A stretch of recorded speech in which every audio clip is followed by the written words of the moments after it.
Hello guys, a blessed day to all. It's a new day, a new hope, a new blessed day from the Lord. Yan guys, kamusta po ang lahat? Welcome back to our channel, Rich Glory to God. Welcome back sa ating Ting Isdaan. And guys, today, ang episode natin or topic natin today is paano ba malaman kung lalaki o babae ang cichlids. Doon lang muna tayo guys sa cichlids. Sa strawberry peacock o red strawberry peacock na meron tayo at saka yung mga hops na meron tayo no guys. Yun ang i-feature natin today. Yung pagkakaiba ng lalaki na cichlids sa babaeng cichlid. Yan guys, let's start. So yan, pakita muna natin guys yung mga lalaki natin na cichlids.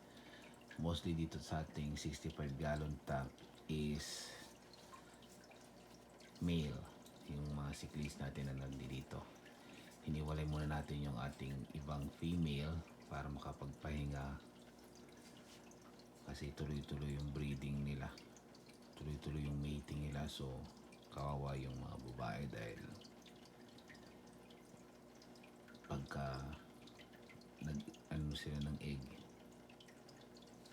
is hindi sila talaga nakain, no? So pinagpahinga muna natin sila sa pag-prepare nila, pag-mating nila.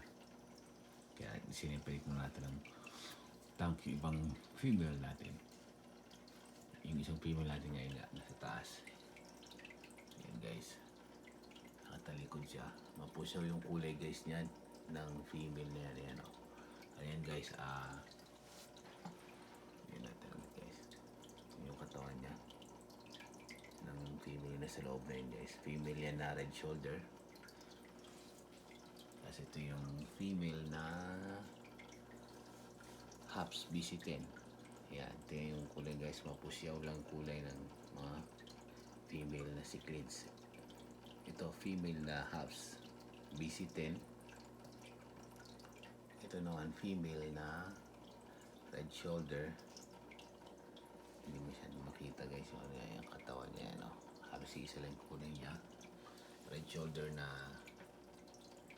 peacock yan guys, cichlids. Tapos yung peacock na strawberry peacock of firefish kung tawagin nga. Ayan, mapusyaw lang yung kulay niya. Ay niisa lang halos yung kulay na magandang yung kulay nila guys. So yun nga guys, itong mga male natin, yung red strawberry peacock natin na male, ayan, matingkad yung kulay niya guys.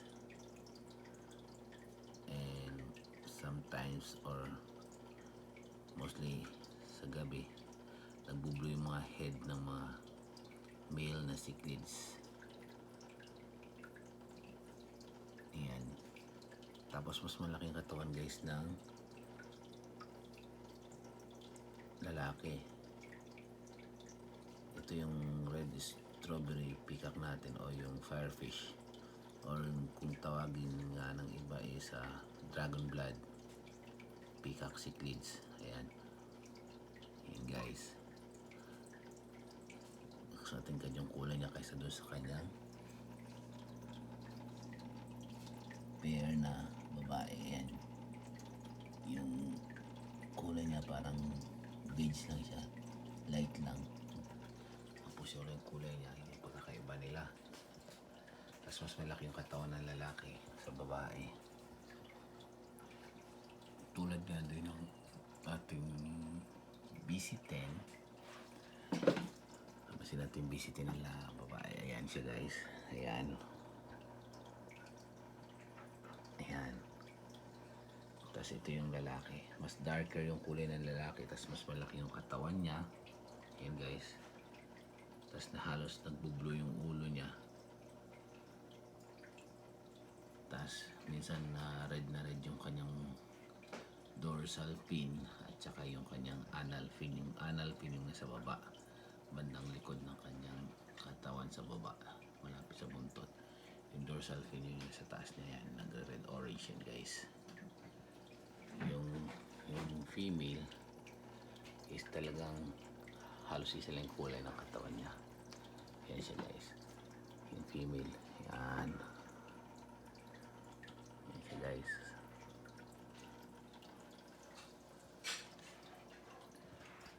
Pag napansin nyo rin, mas malaki yung katawan ng lalaking cichlids or haps. Yung haps bisitin sa babaeng bisitin na cichlids. Ayan. Buksan natin guys yung ilaw para mas makita natin sila ng malinaw. Ayan guys. Ayan. Ito yung guys pagkakaiba nila. Ayan. Ayan guys oh. Ayan guys. Ayan. Ayan yung lalaking bisitin. Tapos yung babaeng bisitin. Ayan guys. Halos magpusyaw yung kulay niya. Ayan. Para makita nyo guys yung pagkakaiba ng dalawa. Mas malaki yung build ng lalaki tsaka yung babae. Tapos pansin nyo yung kanilang mga palikpik mas mahaba yung sa lalaki. Yan po yung sa cichlids, sa bisitin. Even sa peacock ganun din, mas malala, mahaba yung mga palikpik ng sa lalaki. So iba-ibang isda, iba-iba rin yung kanilang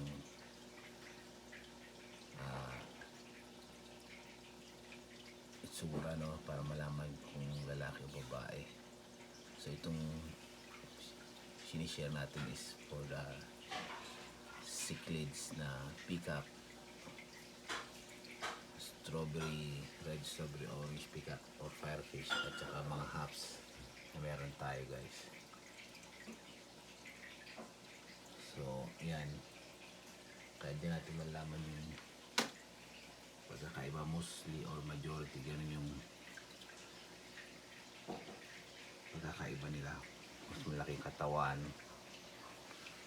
mas aggressive, at saka mas matingkad ang kulay nila. Kaya pag nagpunta tayo sa mga pet store, natin makita yung pagkakaiba ng lalaki sa babae. Mas matingkad mostly yung kulay ng mga lalaking cichlids sa babae. Tapos mas aggressive sila. Ito guys yung binustos natin. Parehas yung binustos. Yan, ito mga 6 months na siya or coming 7 months. Itong malaki natin is mga mag-11 months na yan. Ang haba niyan ng kanyang katawan is 5.5 or 6 inches. O 6 inches. I think 6 inches nga. Malaki yung kanyang katawan. Tapos yung lapad ng katawan niya is 3.5. Para sila ng bisitin. Yan yung bisitin. So itong binustos na to, lalaki yan guys. Minsan nagpapalit ng kulay niya. Mostly sa gabi nag-aano siya ng kulay, nagpapalit siya, nagbubulo yung ulo niya, blue, tas yung katawan niya nagpaparang gray. Kasi napukulay gray. Itong isa nagpapakita na parang male din siya, pero hindi pa natin sure kasi bata pa yan. So marami pang pwedeng mangyaring changes sa kanya. Kung pwede siya maging babae, pwede siya maging lalaki. So ngayon hindi pa natin makita yan. Pero sa kanyang napakita dito sa ating tank, medyo aggressive siya. It's like parang lalaki siyang cichlid. Yes, lalaki siyang cichlid na haps. Yan. So yun guys yung natin. Tapos itong mga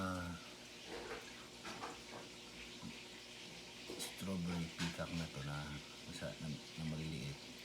Anak na yan ng ating red strawberry peacock na nasarapan natin ngayon yan. Anak niya na yung mga sa pamilya. Yan is mga 3 to 4 months ang edad. Kung mapanood po yung ating mga videos simula nung maliliit pa sila, nung lumabas sila sa kanilang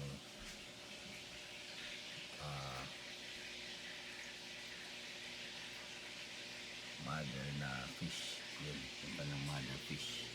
And yan, yung female natin. Ito yung mga anak. Ito yung unang batch yun. Medyo malaki na. Parang mga 3 months going to 4 months. Next month siguro. Mga 3 months na sila ngayon. So hindi pa natin makita rin yung pagkakaiba ng babae sa lalaki. Kasi mga baby pa rin sila. Yun nga. So a few months pa, mga 3 months para makita natin pagkakaiba ng babae sa lalaki. Ito nga sabi ko 6 to 8 months doon na makikita natin yung pagkakaiba ng lalaki sa babae na cichlids.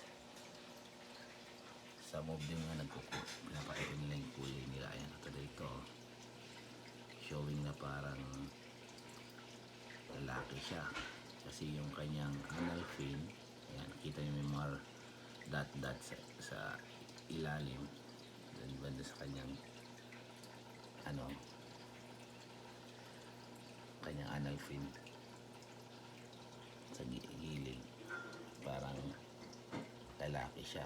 Yung anal fin guys, yan yung mga sa ilalim ng body line malapit sa buntot, may mga dot is yan yung anal fin dyan sa unahan yan. Sa ilalim yung makikita natin dyan kung babae lalaki din pag mature na yung cichlids. Mayroon doong yung parang makikita natin sa babae yung kung saan lumalabas yung egg. Mas malapad yung ilalim ng babae sa lalaking cichlids yung sa may unahan ng kanyang anal fin.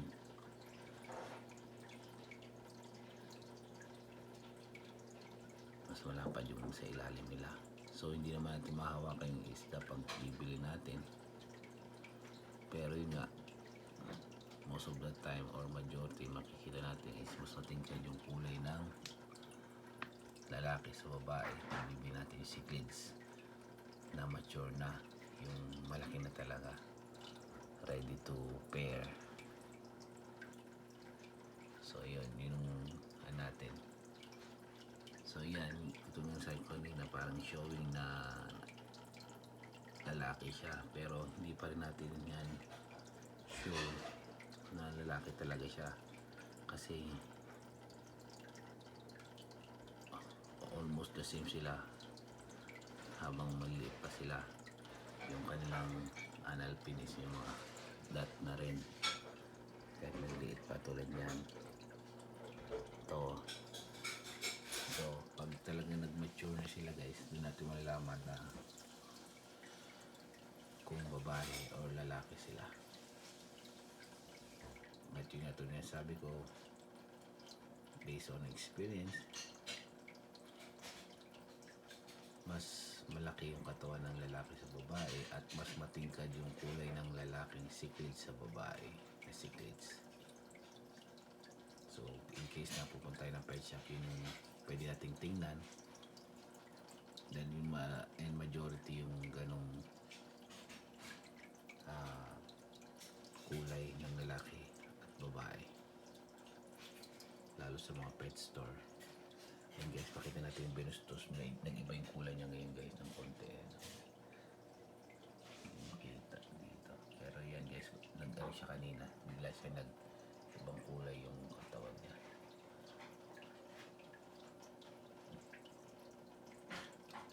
Yan guys, salamat po kay Sir Jan Arceo sa pag-request ng ating topic for today na ang pagkakaiba ng lalaking secret sa babaeng secrets. Salamat, Sir Jan Arceo. And yun nga guys, hope na nagustuhan yung ating topic for today dito sa ating munting isdaan. And please like, share, and subscribe to our channel. Reach glory to God. And please hit the bell button, hit the all so you can see all our updates and videos na i-upload pa natin.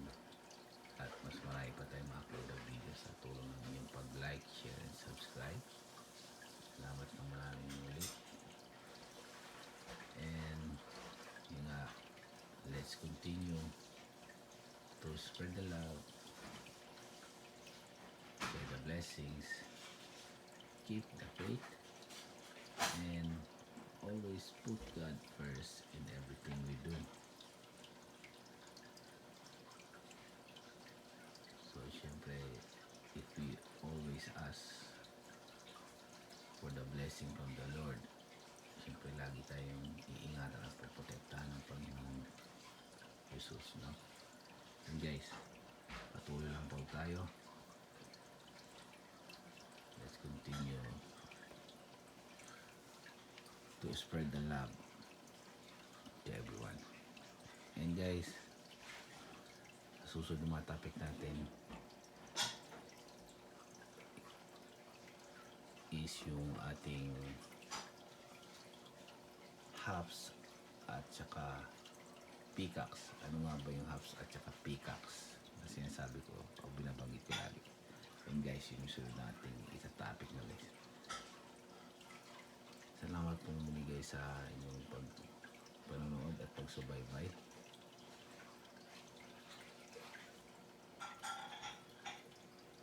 God bless to all. Bye bye.